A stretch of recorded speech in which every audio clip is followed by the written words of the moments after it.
How to be brave if you are facing the problem where you have too much fear in your life and it's controlling your behavior and preventing you from doing the things that you know that you should do. You're running away from fear. Welcome in, fam. Much love, Trav here.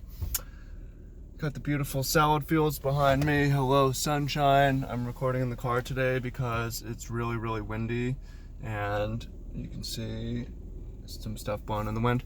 The audio wouldn't be very good. And it's a little bit cooler, so I'm not sweating my ass off that much. Okay, welcome in, fam. Much love, Trav here. So if you're dealing with fear, let me help you. This is something that I have improved with as a lot. Definitely as you grow older, you figure out ways to do this. So it's for younger people, but some people as they grow older still don't figure this out. So let me help you, regardless if you're dealing with fear.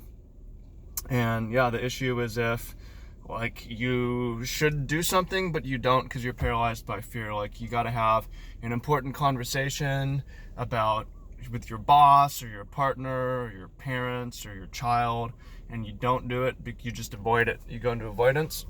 Or this could be if you are you got to quit your job and start something else, but you don't do it because you're afraid, or you want to go on a vacation, a trip, but you don't do it because you're afraid, or you want to talk to someone but you're afraid, or any number of reasons where fear is holding you back.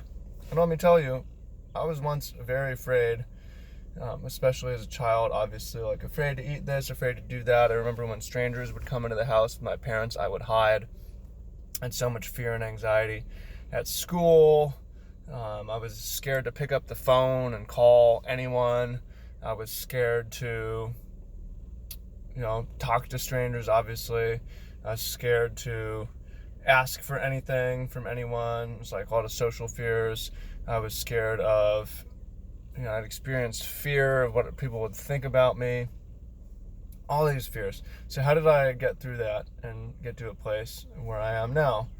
Okay, well, there's fear exposure training, basically. You hear, do one thing that scares you every day. If you do one thing that scares you every day, you annihilate the part of your brain that is dominated by fear, because you find out over time, you do these things that scare you and you survive, so they're not scary anymore. And, what is bravery? Is acting in spite of a fear.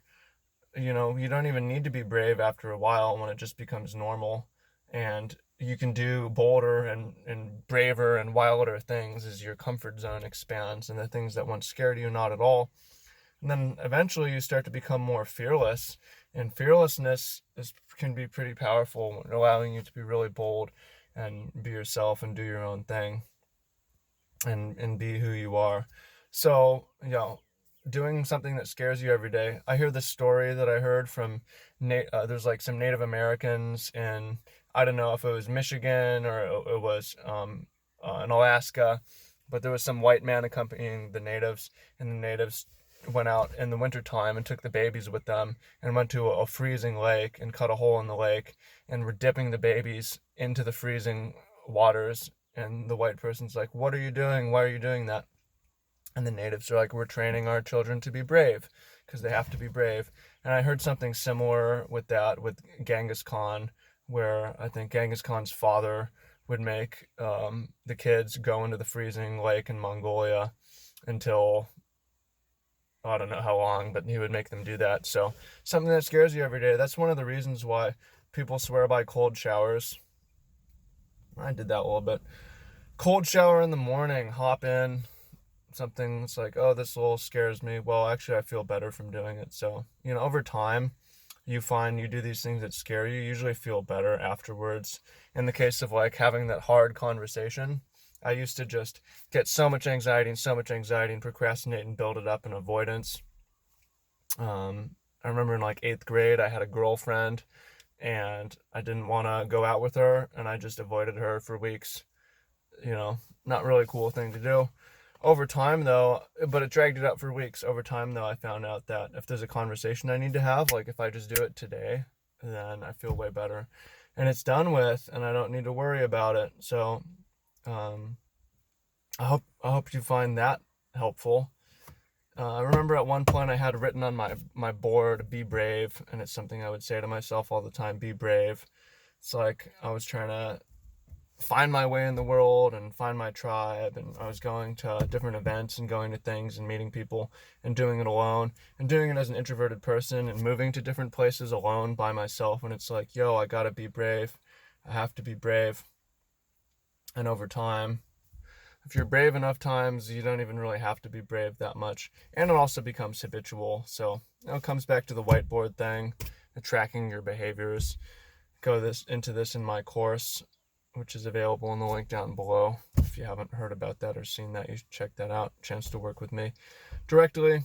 But I just want to help you be more brave, and so that you're not held back by fear and you can do the things that you want to do. So if there's 3 takeaways: 1, do one thing that scares you every day, something small, something simple. 2, jump in the ocean, jump in something cold. That could be really powerful. 3, mantra, be brave. And what you're going to find out is your life quality is going to improve a lot because you're allowed to do the things that you want to do. You have less fear, you're less motivated by fear, and you're just a better version of yourself. So I hope you find that useful. Also, let me know what you think about the format of me just sitting in the car. I definitely prefer walking around, but I think the audio quality was going to be too bad today, so I did this instead. Appreciate you, love you, thank you, and talk to you soon. Peace, fam. I'm gonna go feed these pigs now.